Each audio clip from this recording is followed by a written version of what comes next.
Holden looked over the command console one more time, searching for the flashing red warning light that would give him permission to go back to the camp. Everything remained a soft green. He popped open his buckles and shoved himself out of the chair. A push on the wall with one foot sent him over to the ladder, and he descended head first with gentle touches on the rungs. In the crew area, Naomi, Amos, and Shed were still strapped into their crash couches.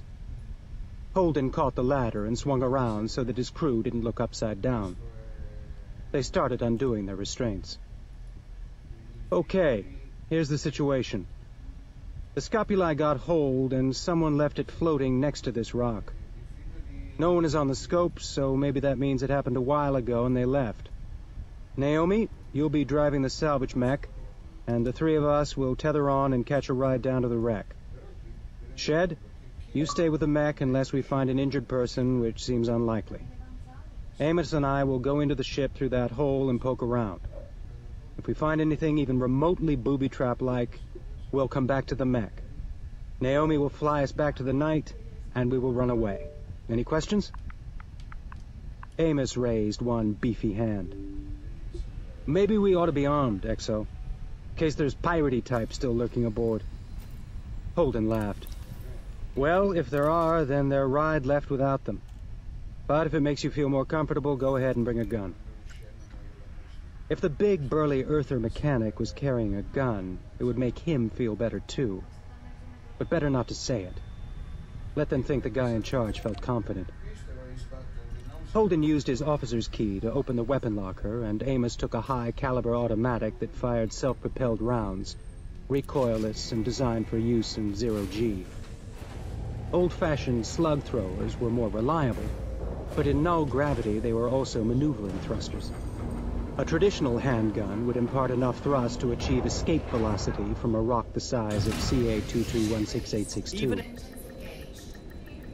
The crew drifted down to the cargo bay, where the egg-shaped, spider-legged open cage of Naomi's mech waited. Each of the four legs had a manipulator claw at the end and a variety of cutting and welding tools built into it. The back pair could grip onto a ship's hull or other structure for leverage, and the front two could be used to make repairs or chop salvage into portable pieces. "Hats on," Holden said, and the crew helped each other put on and secure their helmets. Everyone checked their own suit, and then someone else's. When the cargo doors opened, it would be too late to make sure they were buttoned up right. Ciao a tutti comunque. Dimmi 89. While Naomi climbed into her mech, Amos, Holden, and Shed secured their suit tethers to the cockpit's metal cage. Naomi checked the mech, and then hit the switch to cycle the cargo bay's atmosphere and open the doors. Sound inside Holden's suit faded to just the hiss of air and the faint static of the radio. The air had a slight medicine smell. Naomi went first, taking the mech down toward the asteroid's surface on small jets of compressed nitrogen, the crew trailing her on 3-meter-long tethers. As they flew, Holden looked back up at the night, a blocky gray wedge with a drive cone stuck on the wider end. Like everything else humans built for space travel, it was designed to be efficient, not pretty. That always made Holden a little sad. There should be room for aesthetics, even out here. The night seemed to drift away from him, getting smaller and smaller while he didn't move. The illusion vanished when he turned around to look at the asteroid and felt they were hurtling toward it. He opened a channel to Naomi, but she was humming to herself as she flew, which meant she, at least, wasn't worried. He didn't say anything, but he left the channel open to listen to her hum. Up close, the scapulae didn't look all that bad. Other than the gaping hole in its flank, it didn't have any damage. It clearly hadn't hit the asteroid. It had just been left close enough that the microgravity had slowly reeled it in. As they approached, he snapped pictures with his suit helmet and transmitted them to the Canterbury. Naomi brought them to a stop, hovering 3 meters above the hole in the scapulae's side. Sì, mi sento meglio adesso, scusami. Across the general suit channel. That wasn't a torpedo did this, XO. This was a breaching charge. See how the metal's bent in all around the edges? That's shaped charges Va stuck meglio right così, on the vero? hull, Ok. Amos said. In addition to being a fine mechanic, Amos was the one who used explosive surgery to crack open the icebergs floating around Saturn and turn them into more manageable chunks. Another reason to have him on the night. So, Holden said, our friends here on the Scopuli stop, let someone climb onto their hull and Praticamente plant c'è a uno breaching sulla chat charge che mi sta and scrive then crack them open and let all perché the non... air out. Does that make sense to anyone? Ok, perché non c'era nessuno con cui parlare ed è annoiato. Mi ha chiesto quanto è diciamo, se mi chiede se sono donna gli do una cocciata. Ma gli rispondo dopo atterrato qui. Don't play hero again. Just pack up the toys and come home. But what could he have expected? Of course the Scopuli wasn't up and running. Of course something had gone wrong. Off would have been not seeing anything strange. Amos, Holden said, keep that gun out just in case. Naomi, can you make us a big... La voce della tipa si sente? Be Che careful. parla? If anything looks wrong, back us off. Naomi brought the mech in closer. Nitrogen blasts no more than a white breath on a cold night. The mech's welding torch... No, la vocina sintetica che legge la chat, no? Then white, then blue. Ah, fa niente. In silence, the mech's arms unfurled. An insectal movement. And Naomi started cutting. Holden and Amos dropped to the ship's surface, clamping on with magnetic boots. He could feel the vibration in his feet when Naomi pulled a length of hull free. Però posso atterrare qui tra un A po'. moment later, the torch turned off, and Naomi blasted the fresh edges of the hull with the mech's fire suppression. Ogni tanto faccio la riflessione che mi piacerebbe rientrare nel combattimento. Poi mi ricordo quanti soldi ci ho buttato per la mia incapacità e ci ripenso. Poi c'è una nave veramente caruccia che vuole comprare. Ma ci vuole un livello di combattimento. He could feel flash frozen bits of food crunch under them. There were no bodies in sight. Come on in, Amos. No crew visible yet, Holden called over the suit comm. He moved off to the side, and a moment later Amos dropped in, gun clutched in his right hand and a powerful light in his left. The white beam played across the walls of the destroyed galley. Which way first, XO? Amos asked. Perché ci voglio veramente un sacco di Holden soldi. tapped on his thigh with one hand and thought. Engineering. I want to know why the reactor's offline.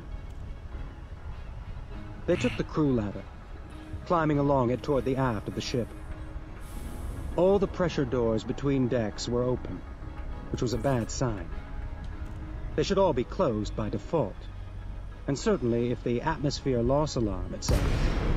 If they were open, that meant there were no decks with atmosphere left in the ship, which meant no survivors. Not a surprise, but it still felt like a defeat. They passed through the small ship quickly, pausing in the machine shop.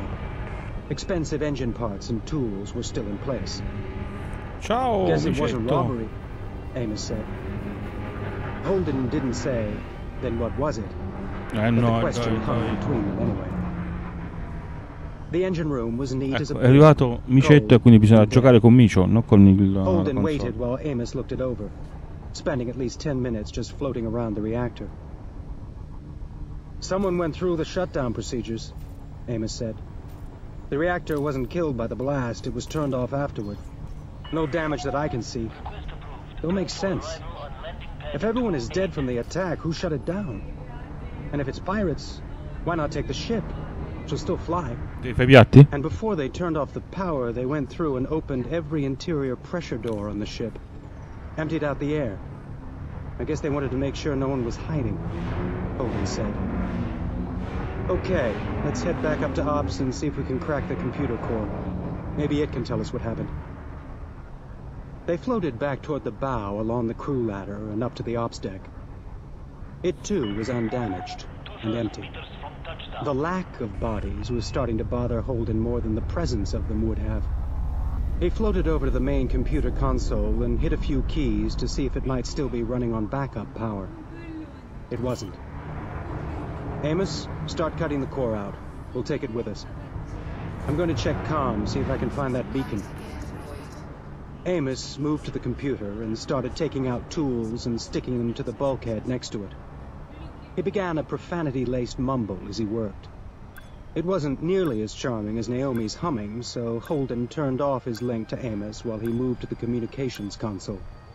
It was as dead as the rest of the ship. He found the ship's beacon. No one had activated it. Something else had called them. Holden moved back, frowning. He looked through the space, searching for something out of place. There, on the deck beneath the comm operator's console, a small black box, not connected to anything else. His heart took a long pause between beats. He called out to Amos. "Does that look like a bomb to you?" Amos ignored him. Holden turned his radio link back on. "Amos, does that look like a bomb to you?" He pointed at the box on the deck. Amos left his work on the computer and floated over to look. Then, in a move that made Holden's throat close, grabbed the box off the deck and held it up. "Nope. It's a transmitter, see?" He held it up in front of Holden's helmet. "It's just got a battery taped to it. What's it doing there?" "It's the beacon we followed."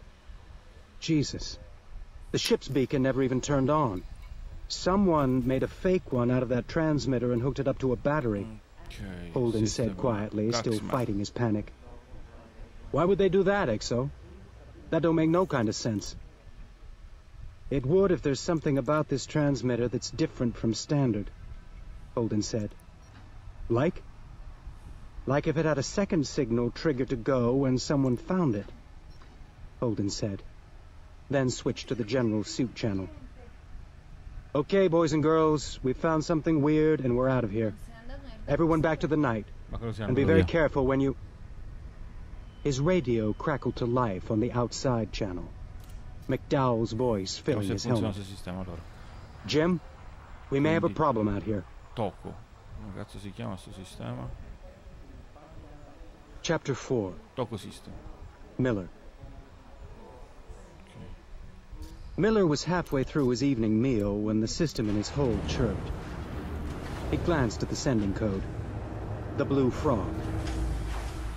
It was a port bar catering to the constant extra million non-citizens of Ceres that advertised itself as a near-exact replica of a famous Earth bar in Mumbai, only with licensed prostitutes and legal drugs. Miller took another forkful of fungal beans and vat-grown rice and debated whether to accept connection. Should have seen this one coming, he thought. "What?" he asked. A screen popped open. Hassini, the assistant manager, was a dark-skinned man with eyes the color of ice. The near smirk on his face was the result of Miller had done him a favor when Hassini had had the poor judgment to take pity on an unlicensed prostitute. Since then, security detective and portside barman had traded favors. The unofficial gray economics of civilization. "Your partner's here again," Hassini said over the pulse and wail of Bhangra music. "I think he's having a bad night. Should I keep serving him?" "Yeah," Miller said. "Keep him happy for... give me 20 minutes." He doesn't want to be kept happy. He very much wants a reason to get unhappy. Make it hard to find. I'll be there. Hassini nodded, smirking his damaged smirk and dropped the connection. Miller looked at his half-eaten meal, sighed, and shoved the remains into the recycling bin. He pulled on a clean shirt, then hesitated. The Blue Frog was always warmer than he liked, and he hated wearing a jacket. Instead, he put a compact plastic pistol in his ankle holster. Not as fast to draw, but if it got that far, he was screwed anyway. Ceres at night was indistinguishable from Ceres in the daytime. There had been a move, back when the station first opened, to dim and brighten the lights through the traditional human 24-hour cycle, mimicking the spin of Earth. The affectation had lasted 4 months before the council killed it. On duty, Miller would have taken an electric cart down the wide tunnels and down to the port levels. He was tempted, even though he was off duty, but a deep-seated superstition stopped him. If he took the cart, he was going as a cop, and the tubes ran just fine. Miller walked to the nearest station, checked the status, and sat on the low stone bench. A man about Miller's age and a girl no more than 3 came in a minute later and sat across from him. The girl's talk was as fast and meaningless as a leaking seal, and her father responded with grunts and nods at more or less appropriate moments. Miller and the new man nodded to each other. The girl tugged at her father's sleeve, demanding his attention. Miller looked at her. Dark eyes, pale hair, smooth skin. She was already too tall to be mistaken for an Earthchild, her limbs longer and thinner. Her skin had the pink flush of Belter babies, which came with the pharmaceutical cocktail that assured that their muscles and bones would grow strong. Miller saw the father notice his attention. Miller smiled and nodded toward the kid. "How old?" he asked. 2.5, the father said. "Good age." Sure. The father shrugged, but he smiled. "Kids?" he asked. "No," Miller said. "But I've got a divorce about that old." They chuckled together as if it was funny. In his imagination, Candace crossed her arms and looked away. The soft, oil and ozone-scented breeze announced the tube's arrival. Miller let father and child go first, then chose a different compartment. The tube cars were round, built to fit into the evacuated passages. There were no windows. The only view would have been stone humming by 3 centimeters from the car. Instead, broad screens advertised entertainment feeds or commented on inter-planet political scandals or offered the chance to gamble away a week's pay at casinos so wonderful that your life would seem richer for the experience. Miller let the bright, empty colors dance and ignored their content. Mentally, he was holding up his problem, turning it one way and then the other, not even looking for an answer. It was a simple mental exercise. Look at the facts without judgment. Havelock was an Earther. Havelock was in a portside bar again and looking for a fight. Havelock was his partner. Statement after statement, fact after fact, facet after facet. He didn't try to put them in order or make some kind of narrative out of them. That would all come later. Now it was enough to wash the day's cases out of his head and get ready for the immediate situation. By the time the tube reached his station, he felt centered. Like he was walking on his whole foot, was how he'd described it, back when he had anyone to describe it to. The Blue Frog was crowded, the barn heat of bodies adding to the fake Mumbai temperature and artificial air pollution. Lights glittered and flashed in seizure-inducing display. Tables curved and undulated, the backlight making them seem darker than merely black. Music moved through the air with a physical presence, each beat a little concussion. Hassini, standing in a clot of steroid-enhanced bouncers and underdressed serving girls, caught Miller's eyes and nodded toward the back. Miller didn't acknowledge anything.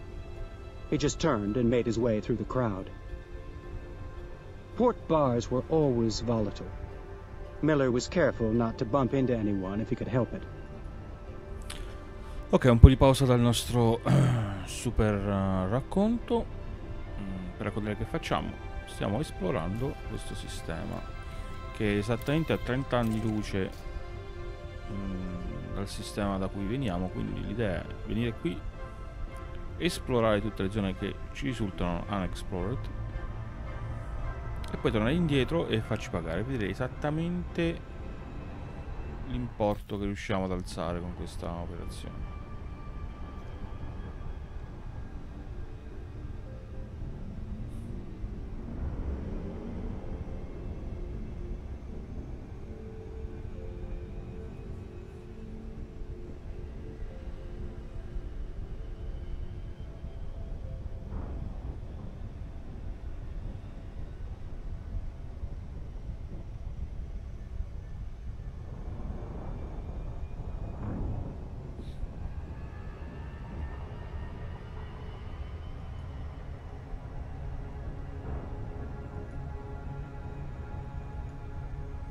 Un'altra domanda è: perché la gente gioca a Destiny se puoi giocare a Warframe? Ma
poi voglio vedere quanti dati ho.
Va bene, continuiamo l'esplorazione.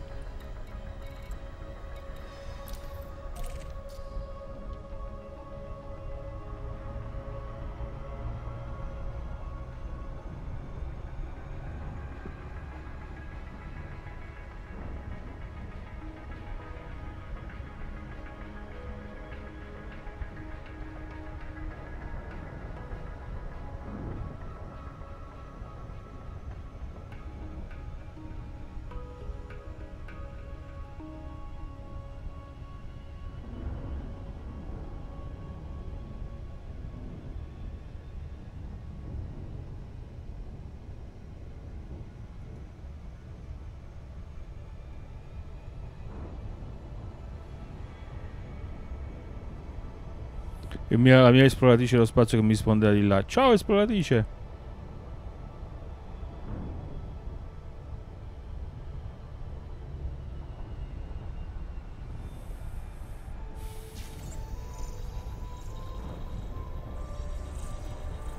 Se no mi rimetto a fare l'autotrasportatore, non è che c'è so grossi problemi.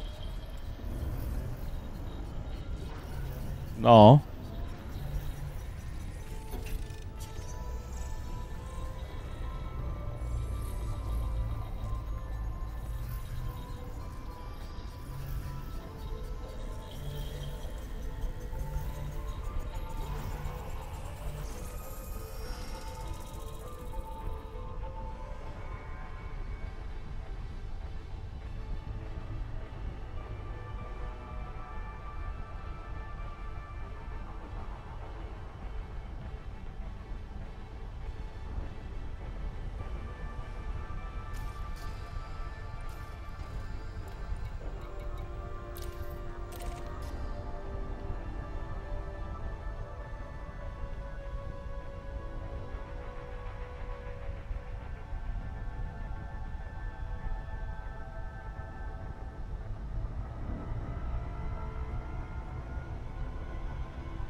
The wolf in the corner is here to tell you a story.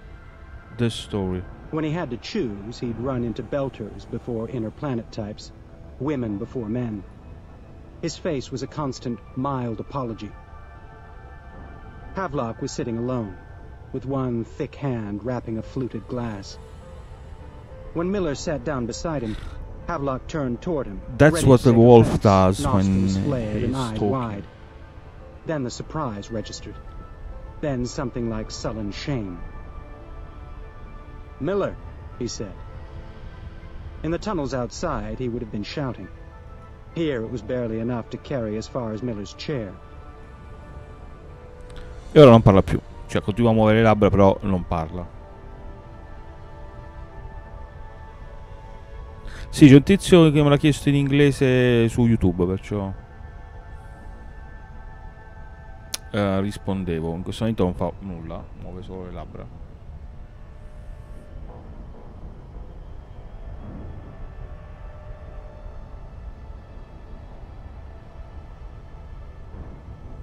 Poi a me attira l'attenzione, non si ferma a chiedermi. Vede il mio faccione, che cazzo volevi chiedere? Anche se secondo me il faccione paga di più alla fine dei conti, credo.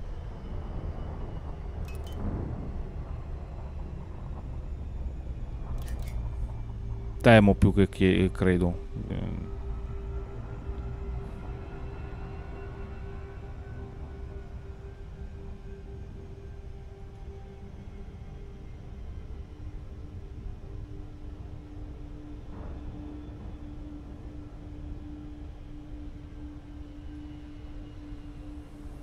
Oddio, ho quasi perso il pianeta House.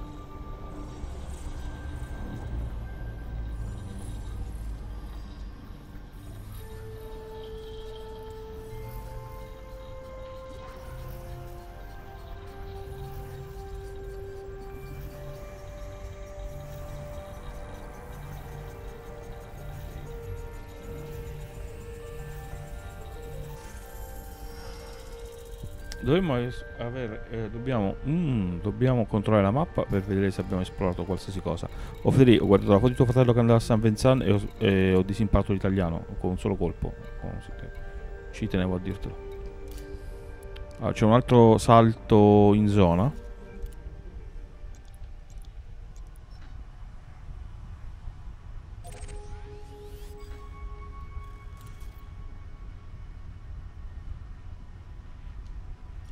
Facciamo un altro giro di esplorazione e poi torniamo indietro, almeno con due. Oddio, in realtà volevo vedere un sistema solo.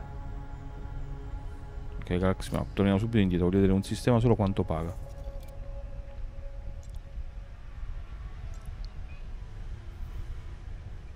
Toco, eravamo qui prima noi.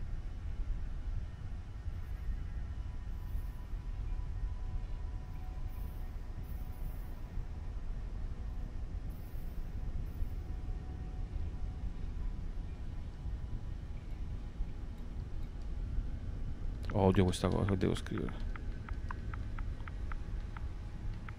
Il vero limite della giocata per adesso sono su un DE, che è a parole mie. L'unico vero limite al momento per giocare a Elite Dangerous sulla console sono che devo usare la tastiera per forza e che non ci sono i mod tipo le vocine.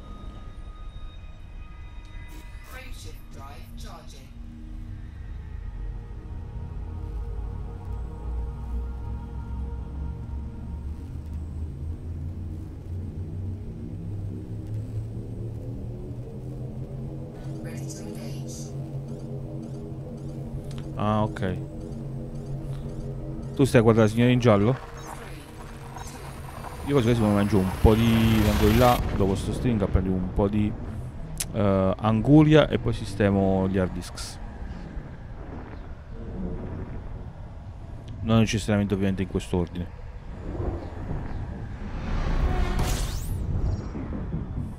Però sì, ora che ci penso, al lupo stellione potremmo anche dire: merde, iscrivetevi!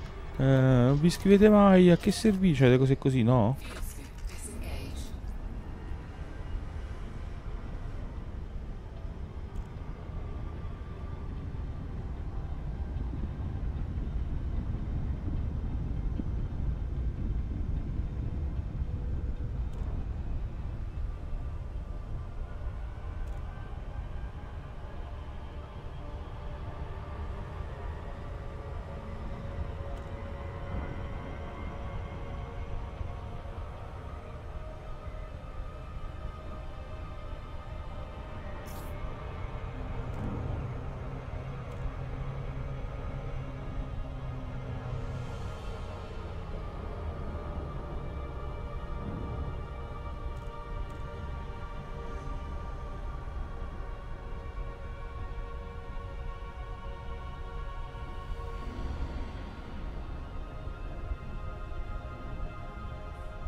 Diction di merda.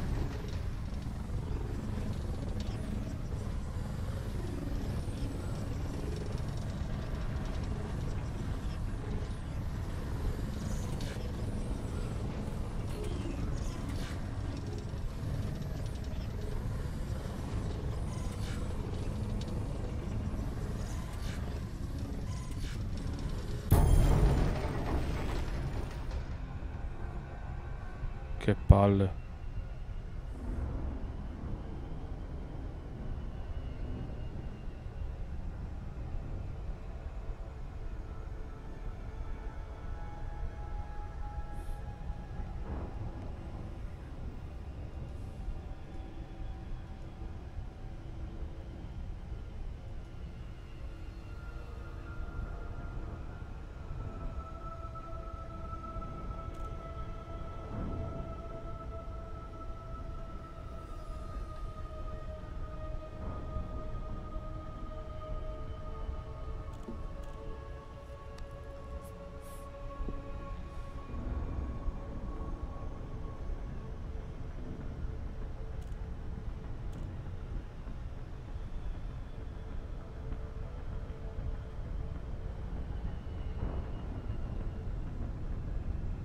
Dieci secondi.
Ok, possiamo già richiedere un atterraggio.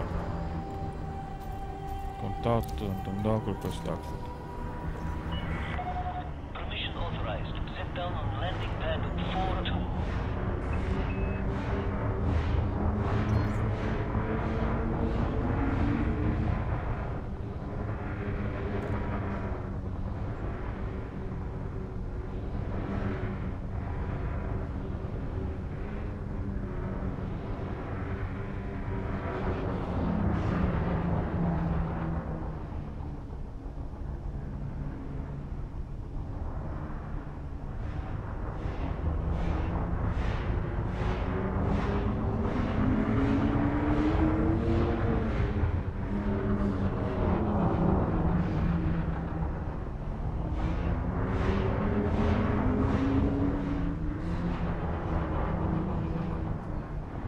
Ciao!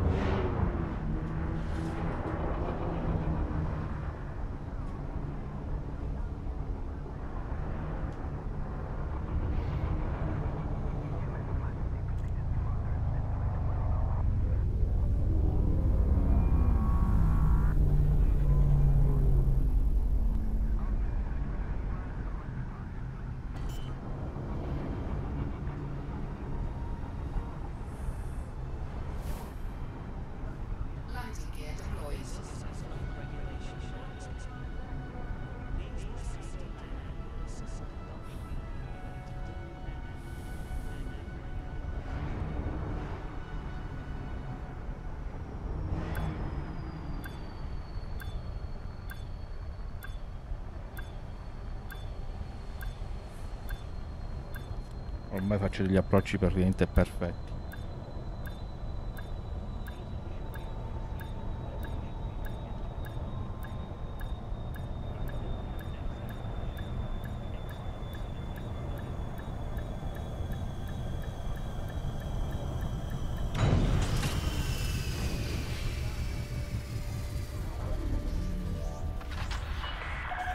Contact. Commence system shutdown. Welcome, Commander.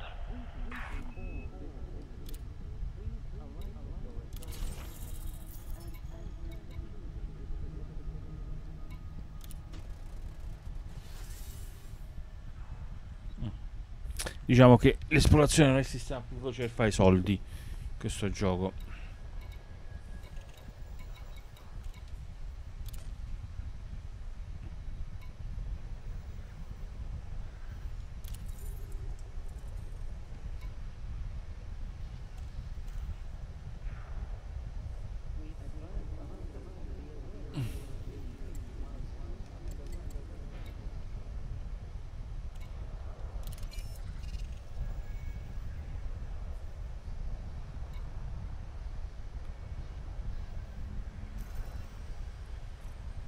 Ce l'ho.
Shipyard.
Ah, sono questi surveyor.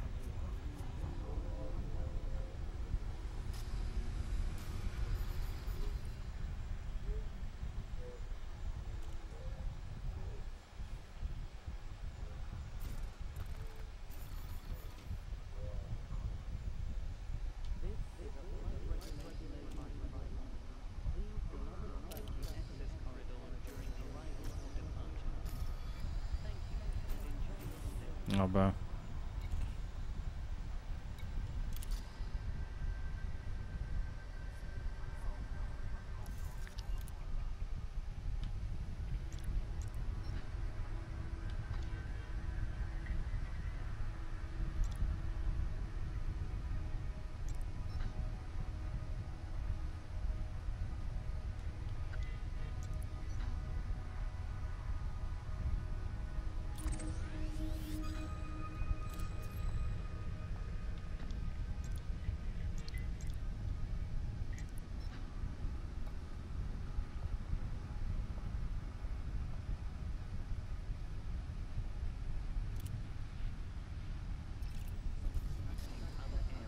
Launch.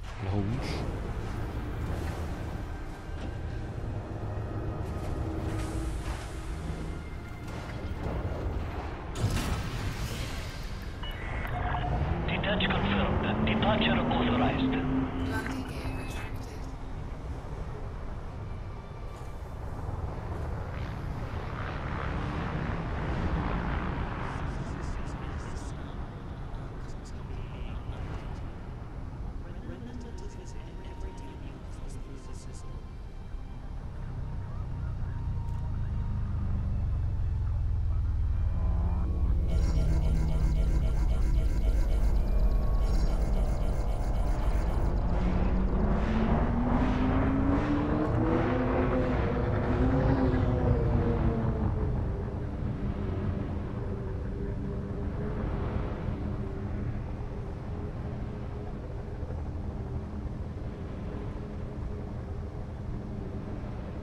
Say welcome to the channel. Magic Dave, welcome to the channel.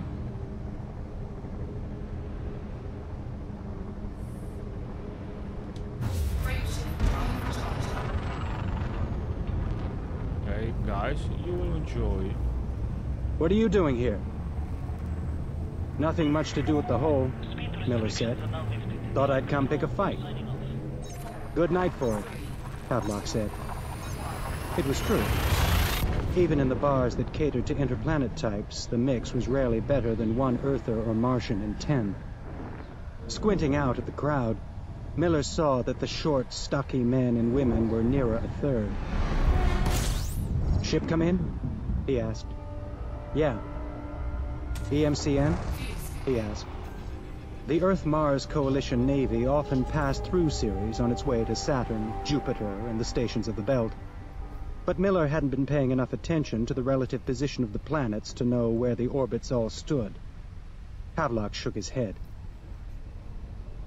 Corporate security rotating out of Eros, he said. Protogen, I think. A serving girl appeared at Miller's side, tattoos gliding over her skin, her teeth glowing in the black light. Miller took the drink she offered him, though he hadn't ordered. Soda water. You know, Miller said, leaning close enough to Havelock that even his normal conversational voice would reach the man. It doesn't matter how many of their asses you kick. Shadid's still not going to like you. Havelock snapped to stare at Miller, the anger in his eyes barely covering the shame and hurt. It's true, Miller said. Havelock rose, lurching to his feet, and headed for the door. He was trying to stomp, but in the series' it's the storytelling thing, his inebriated state, he misjudged. It looked like he was hopping. Miller, glass in hand, slid through the crowd in Havelock's wake, calming with a smile and a shrug the affronted faces that his partner left behind him. The common tunnels down near the port had a layer of grime and grease to them that air scrubbers and astringent cleaners could never quite master. Havelock walked out, shoulders hunched, mouth tight, rage radiating from him like heat. But the doors of the Blue Frog closed behind them, the seal cutting off the music like someone hitting mute. The worst of the danger had passed. I'm not drunk, Havelock said, his voice too loud. Didn't say you were. And you, Havelock said, turning and stabbing an accusing finger at Miller's chest. You are not my nanny. Also true. They walked together for maybe a quarter of a kilometer. The bright LED signs beckoned. Brothels and shooting galleries, coffee bars and poetry clubs, casinos and show fights. The air smelled like piss and old food. Havelock began to slow, his shoulders coming down from around his ears. I worked homicide in Tarrytown, Havelock said. I did 3 years vice at L5. Do you have any idea what that was like? They were shipping kids out of there. And I'm one of 3 guys that stopped it. I'm a good cop. Yes, you are. I'm damn good. You are. They walked past a noodle bar, a coffin hotel, a public terminal, its displays running a free news feed. Communication problems plague Phoebe Science Station. New Andreas K game net $6 billion in 4 hours. No deal in Mars, belt titanium contract. The screens glowed in Havelock's eyes, but he was staring past them. I'm a damn good cop, he said again. Then a moment later, so what the hell? It's not about you, Miller said. People look at you, they don't see Dmitri Havelock, good cop. They see Earth. That's crap. I was 8 years in the orbitals and on Mars before I ever shipped out here. I worked on Earth maybe 6 months total. Earth, Mars, they're not that different, Miller said. Try telling that to a Martian, Havelock said with a bitter laugh. They'll kick your ass for you. Quale vocina? Quella che parla? Look, I'm sure there are all kinds of differences. Earth hates Mars for having a better fleet. Mars hates Earth for having a bigger one. Maybe soccer's better in full G, maybe it's worse, I don't know. I'm just saying anyone this far out from the sun, they don't care. From this distance, you can cover Earth and Mars with one thumb. And I don't belong, Havelock said. The door of the noodle bar behind them opened and four belters in ho detto che fa grey-green compagnia. uniforms came Poi out. siamo storytellers. Se ci pensi bene ci dovevo pensare prima. Cosa fanno i storytellers? Raccontano le storie. Ora, l'unico dubbio è quello che combina YouTube con sto video. Questo è l'unico dubbio. Near miss. I knew, Havelock said. When I took the Star Helix contract, I knew I'd have to work to fit in. I thought it'd be the same as anywhere, you know? You go, you get your chops busted for a while. Then, when they see you can take it, they treat you like one of the team. It's not like that here. It's not, Miller said. Havelock shook his head, spat, and stared at the fluted glass in his hand. I think we just stole some glasses from the Blue Frog, Havelock said. We're also in a public corridor with unsealed alcohol, Miller said. Well, you are anyway. Mine's soda water. Havelock chuckled, but there was despair in the sound. When Havelock spoke again, his voice was only rueful. You think I'm coming down here picking fights with people from the inner planets so that Shadid and Ramachandra and all the rest of them will think better of me? It occurred to me. You're wrong, Havelock said. Okay, Miller said. He knew he wasn't. Havelock raised his fluted glass. Ma l'altra volta temo che si sia sentita bassa la vocina. He asked. How about Distinguished Hyacinth? Miller countered. I'll buy. The Distinguished Hyacinth Lounge was up 3 levels. Far enough that foot traffic from the port levels was minimal. And it was a cop bar. Mostly Star Helix security, but some of the minor corporate forces, Protogen, Pinkwater, a la Beak, hung out there too. Miller was more than half certain that his partner's latest breakdown had been averted. But if he was wrong, better to keep it in the family. The decor was pure belt. Old-style ship's folding tables and chairs set into the wall and ceiling, as if the gravity might shut off at any moment. Snake plant and devil's ivy, staples of first-generation air recycling, decorated the wall and freestanding. Oh, al massimo se mi leva la monetizzazione mi fa pure un favore, tanto non c'è che stiamo a fare i soldi su questa cosa. Loud enough to keep private conversations private. The first owner, Javier Liu, was a structural engineer from Tycho who'd come out during the big spin and liked Ceres enough to stay. His grandchildren ran it now. Javier III was standing behind the bar, talking with half of the Vice and Exploitation team. Miller led the way to a back table, nodding to the men and women he knew as he passed. While he'd been careful and diplomatic at the Blue Frog, he chose a bluff masculinity here. It was just as much a pose. So, Havelock said as Javier's daughter Kate, a 4th generation for the same bar, left the table, Blue Frog glasses on her tray. What is this super-secret private investigation Shadid put you on? Or is the lowly Earther not supposed to know? Is that what got to you? Miller asked. It's nothing. Some shareholders misplaced their daughter and want me to track her down, ship her home. It's a bullshit case. Sounds more like their backyard, Havelock said, nodding toward the V&E crowd. Kid's not a minor, Miller said. It's a kidnap job.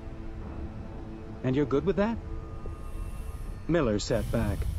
The ivy above them waved. Havelock waited, and Miller had the uncomfortable sense that a table had just been turned. It's my job, Miller said. Yeah, but we're talking about an adult here, right? It's not like she couldn't go back home if she wanted to be there. But instead, her parents get security to take her home whether she wants to go or not. That's not law enforcement anymore. It's not even station security. It's just dysfunctional families playing power games. Miller remembered the thin girl beside her racing pinnace. Her broad smile. I told you it was a bullshit case, Miller said. Kate Liu returned to the table with a local beer and a glass of whiskey in a tray. Miller was glad for the distraction. The beer was his, light and rich and just the faintest bit bitter. An ecology based on yeasts and fermentation meant subtle brews. Havelock was nursing his whiskey. Miller took it as a sign that he was giving up on his bender. Nothing like being around the boys from the office to take the charm out of losing control. "Hey, Miller! Havelock!" a familiar voice said. Yevgeny Cobb from Homicide. Miller waved him over, and the conversation turned to the Homicide's bragging about the resolution of a particularly ugly case. 3 months' work figuring out where the toxins came from, ending with the corpse's wife awarded the full insurance settlement and a gray market whore deported back to Eros. By the end of the night, Havelock was laughing and trading jokes along with the rest of them. If there was occasionally a narrowed glance or a subtle dig, he took it in stride. Miller was on his way up to the bar for another round when his terminal chimed. And then, slowly throughout the bar, 50 other chimes sounded. Miller felt his belly knot as he and every other security agent in the place pulled out their terminals. Captain Shadid was on the broadcast screen. Her eyes were bleary and filled with banked rage. She was the very picture of a woman of power wakened early from sleep. "Ladies and gentlemen," she said, "whatever you're doing, drop it and go to your stations for emergency orders. We have a situation." 10 minutes ago, an unencrypted, signed message came in from the rough direction of Saturn. We haven't confirmed it is true, but the signature matches the keys on record. I'd put a hold on it, but we can assume some asshole's going to put it on the network, and the shit should hit the fan about 5 minutes after that. If you're in earshot of a civilian, turn off now. For the rest of you, here's what we're up against. Shadid moved to one side, tapping her system interface. The screen went black. A moment later, a man's face and shoulders appeared. He was in an orange vacuum suit with the helmet off. An earther, maybe in his early 30s. Pale skin, blue eyes, dark, short-cropped hair. Even before the man opened his mouth, Miller saw the signs of shock and rage in his eyes and the way he held his head forward. "My name," the man said, "is James Holden."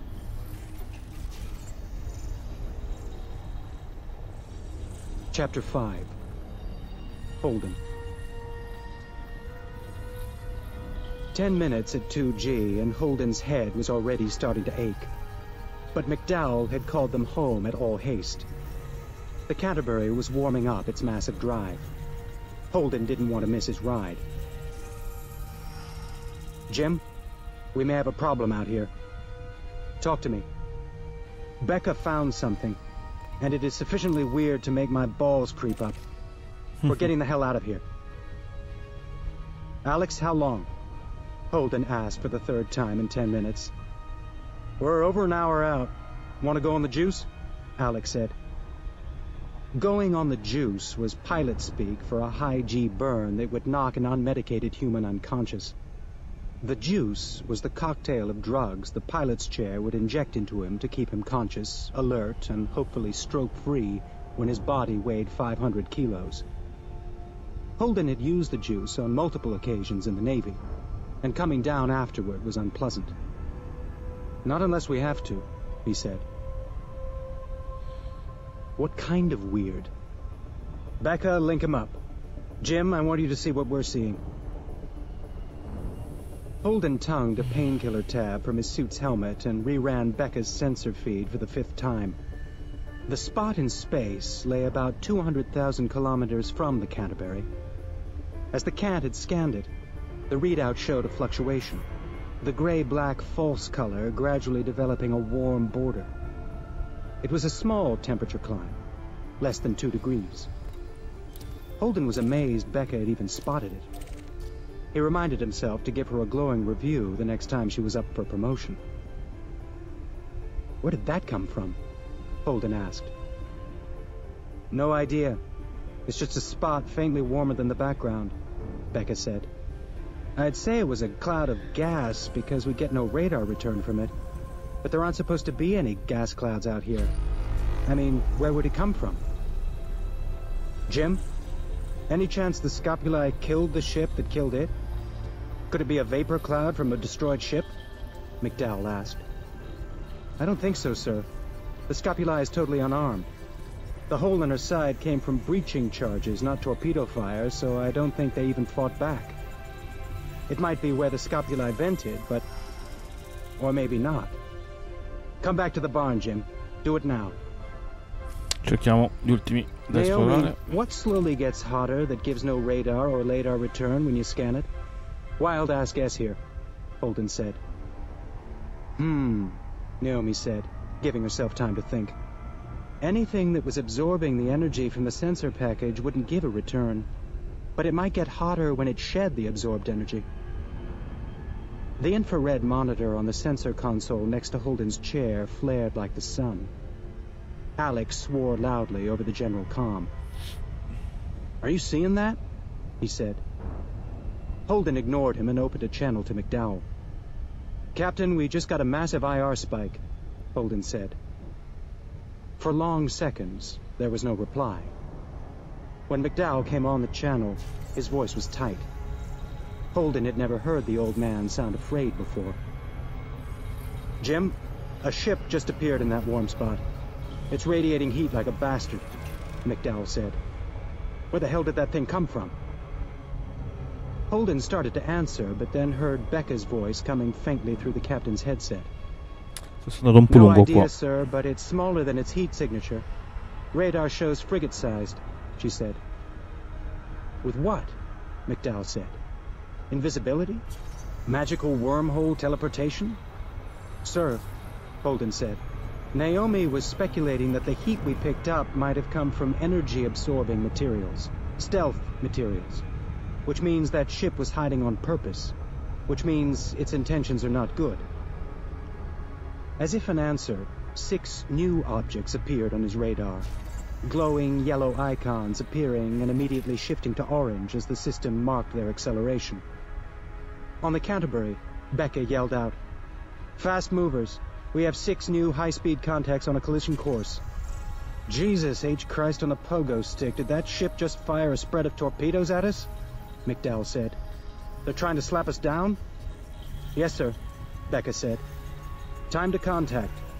Just under 8 minutes, sir, she replied. McDowell cursed under his breath. We've got pirates, Jim. What do you need from us? Holden said, trying to sound calm and professional. I need you to get off the radio and let my crew work. You're an hour out at best. The torpedoes are 8 minutes. McDowell out, the captain said, his comm clicking off and leaving Holden listening to the faint hiss of static. The general comm exploded with voices. Alex demanding to go on the juice and race the torpedoes to the cant. Naomi chattering about missile jamming strategies. Amos cursing at the stealth ship and questioning the parenting of its crew. Shed was the only quiet one. Everyone shut up, Holden yelled into his headset. The ship fell into shocked silence.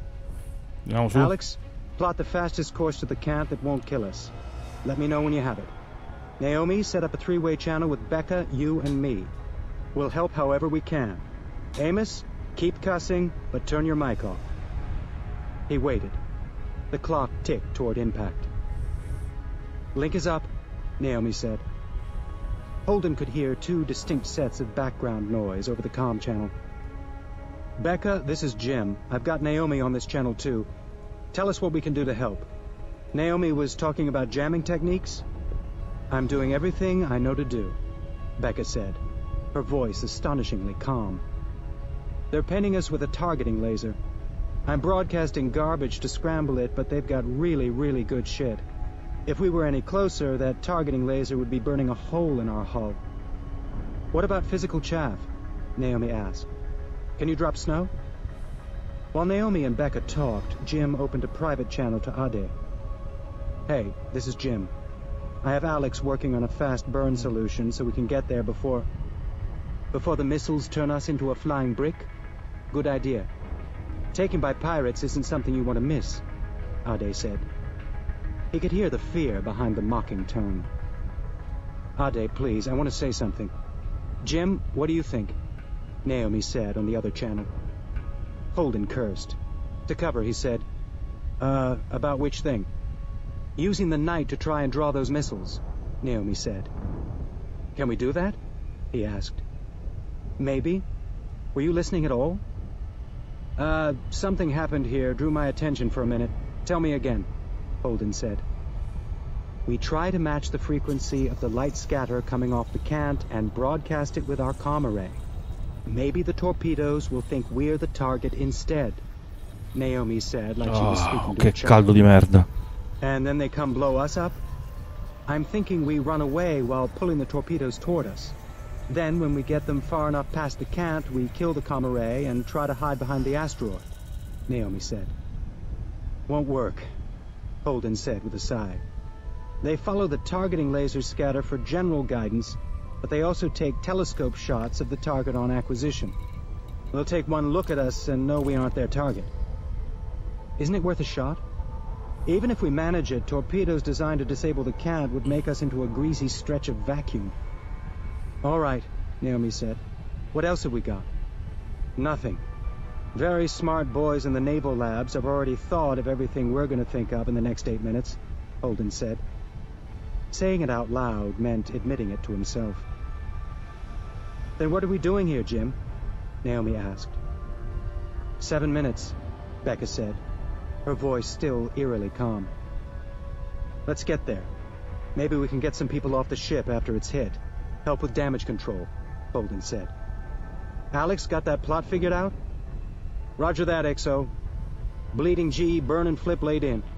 Angled approach course so our torch won't burn a hole in the cant. Time to rock and roll? Alex replied. Yeah. Naomi, get your people strapped in for high G, Holden said, then opened up a channel to Captain McDowell. Captain, we're coming in hot. Try to survive and we'll have the night on station for pickup or to help with damage control. Roger, McDowell said, and killed the line. Holden opened up his channel to Ade again. Ade, we're going to burn hard so I won't be talking. But leave this channel open for me, okay? Tell me what's happening. Hell, hum. Humming is nice. I just really need to hear you're all right. Okay, Jim, Ade said. She didn't hum, but she left the channel open. He could hear her breathing. Alex began the countdown over the general comm. Holden checked the straps on his crash couch and palmed the button that started the juice. A dozen needles stuck into his back through membranes in his suit. His heart shuddered, and chemical bands of iron gripped his brain. His spine went dead cold, and his face flushed like a radiation burn. He pounded a fist into the arm of the crash couch. He hated this part, but the next one was worse. On the general comm, Alex whooped as the drugs hit his system. Below decks, the others were getting the drugs that kept them from dying, but kept them sedated through the worst of it. Alex said, 1. And Holden weighed 500 kilos. The nerves at the back of his eye socket screamed at the massive load of his eyeballs. His testicles crushed themselves against his thighs. He concentrated on not swallowing his tongue. Around him, the ship creaked and groaned. There was a disconcerting bang from below decks, but nothing on his panel went red. The Knight's torch drive could deliver a lot of thrust, but at the cost of a prodigious fuel burn rate. But if they could save the cant, it wouldn't matter. Over the blood pounding in his ears, Holden could hear Ade's gentle breathing and the click of her keyboard. He wished he could just go to sleep to that sound, but the juice was singing and burning in his blood. He was more awake than he'd ever been. Yes, sir, Ade said over the comm. It took Holden a second to realize she was talking to McDowell. He turned up the volume to hear what the captain was saying. The main's online, full power. We're fully loaded, sir. If we try to burn that hard, we'll tear the drive right off the mounts, Ade replied. McDowell must have asked her to fire up the Epstein. Mr. Tukumbo, McDowell said, we have 4 minutes. If you break it, I won't bill you. Yes, sir. Bringing mains online. Setting for maximum burn, Ade said. And in the background, Holden could hear the high G warning klaxon. There was a louder clicking as Ade strapped herself in. Mains online in 3, 2, 1, execute, Ade said. The Canterbury groaned so loud, Holden had to turn the comm volume down. It moaned and shrieked like a banshee for several seconds, and then there was a shattering crash. He pulled up the exterior visual, fighting against the G-induced blackout at the edge of his vision. The Canterbury was in one piece. Ade, what the hell was that? McDowell said, his speech slurred. The drive tearing a strut. Mains are offline, sir, Ade replied, not saying exactly like I said would happen. What did that buy us? McDowell asked. Not much. The torpedoes are now at over 40 clicks a second and accelerating. We're down to maneuvering thrusters, Ade said. Shit, McDowell said. They're going to hit us, sir, Ade said. Jim, McDowell said, his voice suddenly loud over the direct channel he'd opened. We're going down, and there's no way around it. Click twice to acknowledge. Jim clicked his radio twice. Okay, so now we need to think about surviving after the hit. If they're looking to cripple us before boarding, they'll take out our drive and our comm array.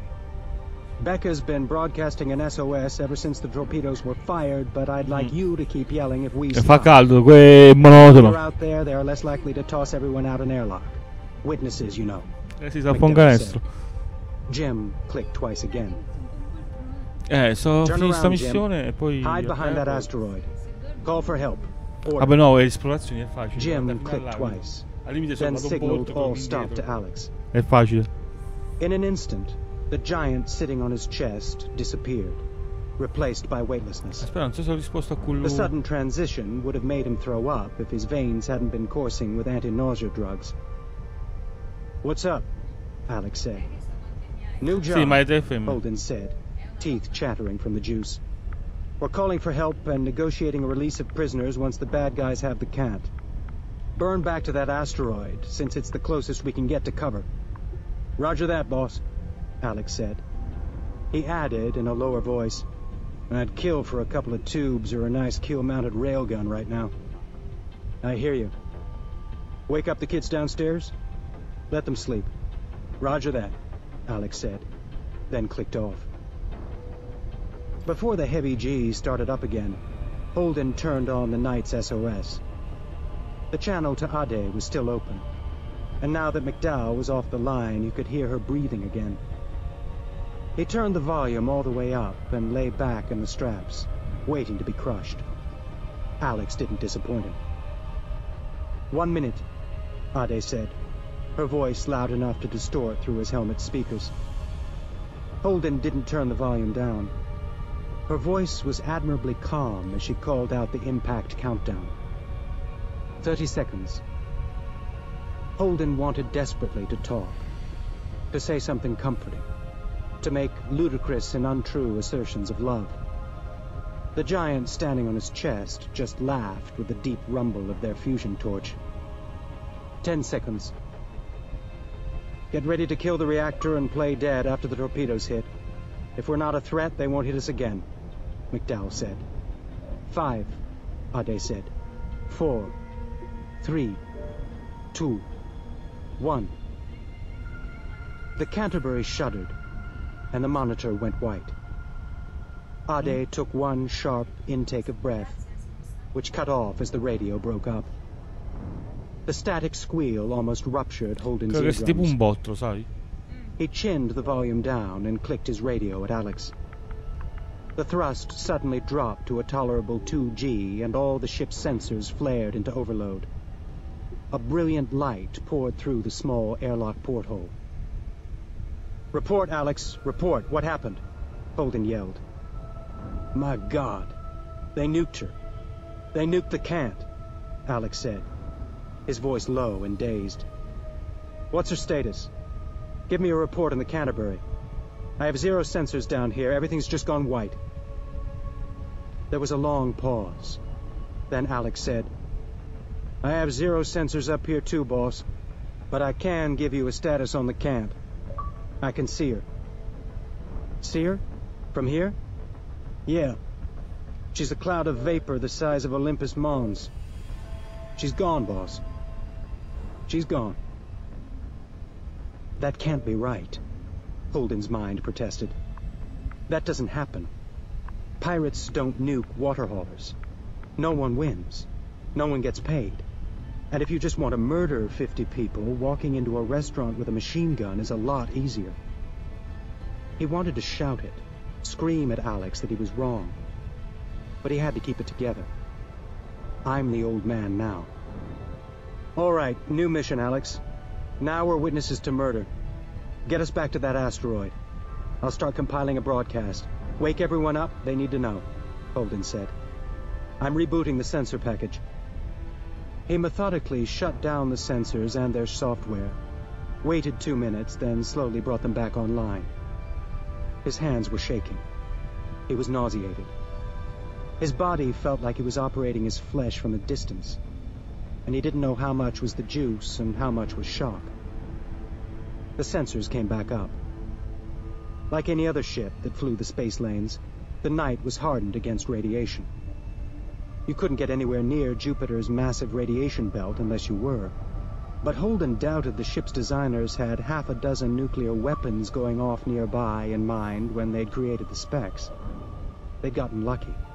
Vacuum might protect them from an electromagnetic pulse, but the blast radiation could still have fried every sensor the ship had.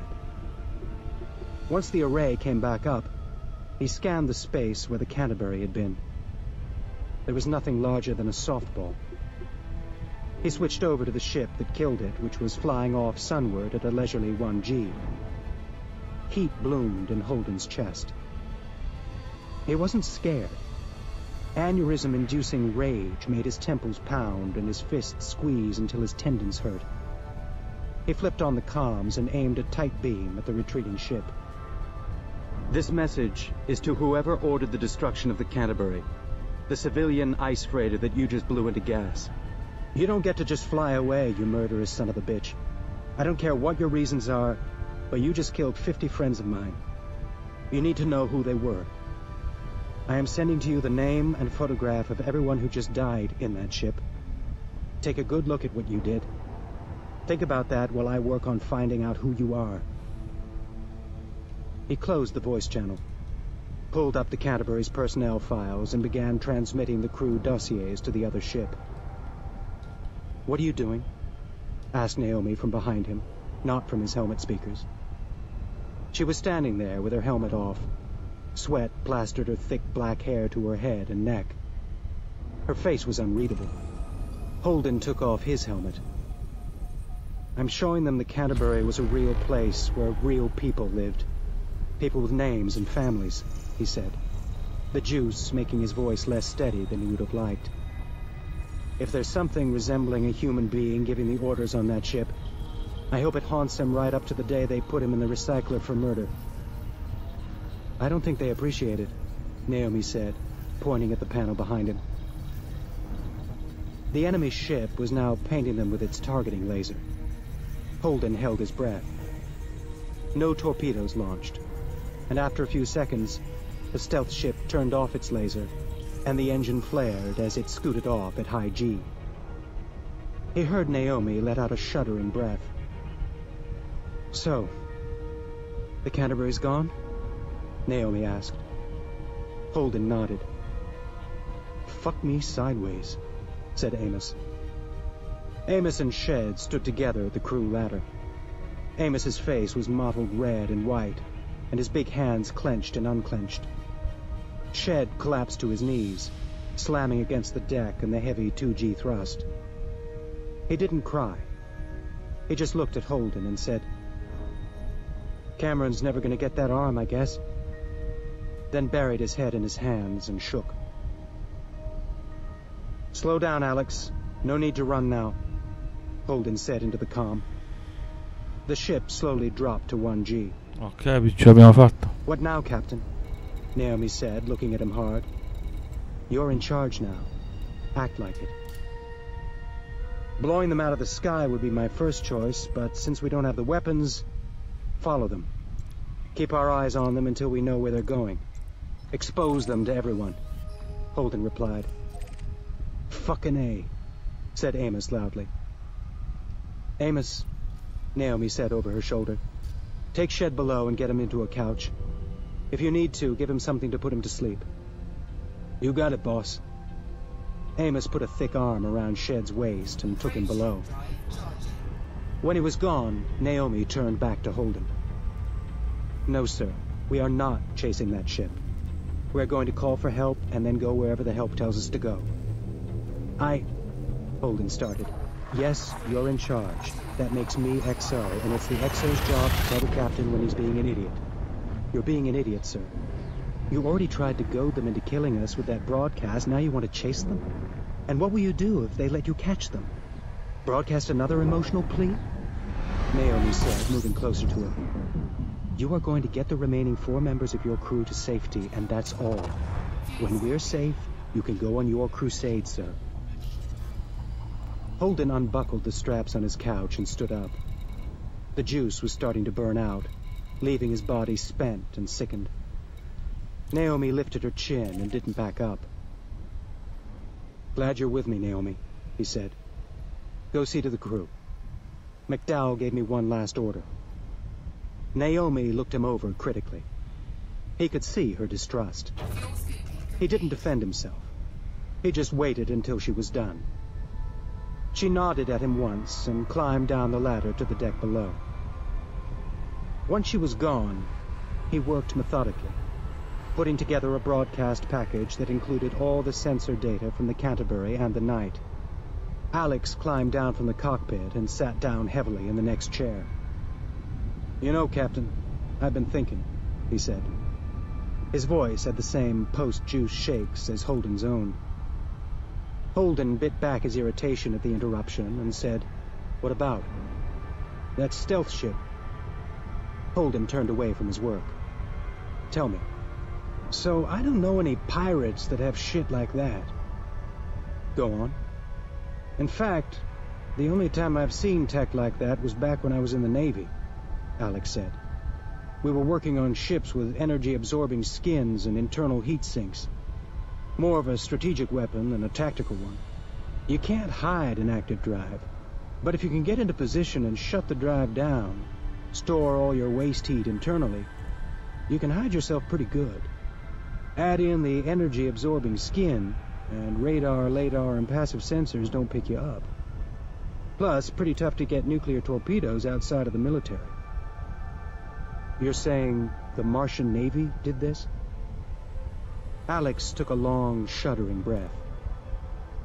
If we had it, you know the Earthers were working on it too, he said. They looked at each other across the narrow space, the implications heavier than a 10G burn. Holden pulled the transmitter and battery they'd recovered from the scapulae out of the thigh pocket of his suit.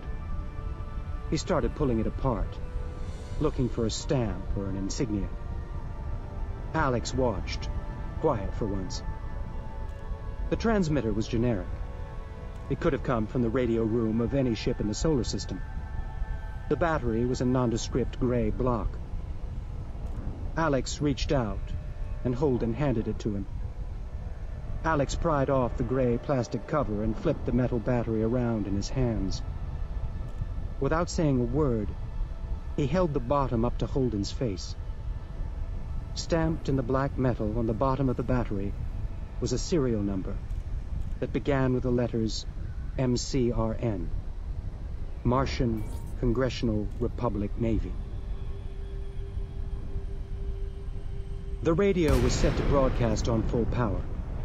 The data package was ready to transmit. Holden stood in front of the camera, leaning a little forward. My name is James Holden, he said. And my ship, the Canterbury, was just destroyed by a warship with stealth technology and what appeared to be parts stamped with Martian Navy serial numbers. Data streamed to follow.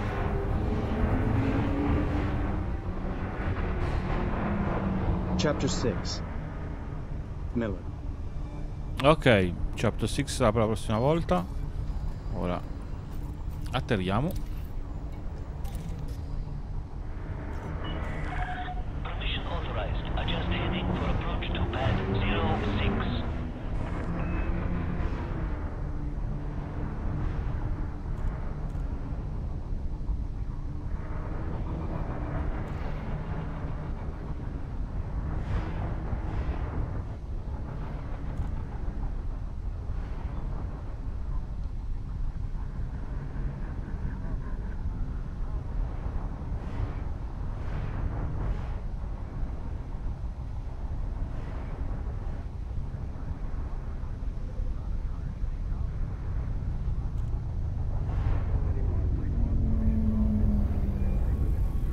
Landing pad 6.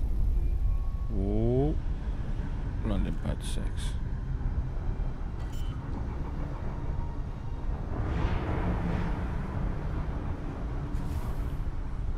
Here we come, landing pad 6.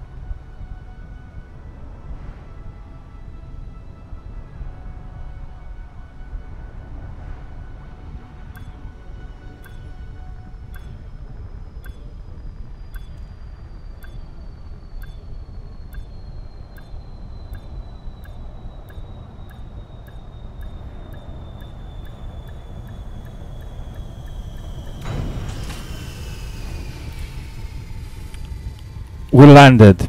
Alla prossima gente. Ciao!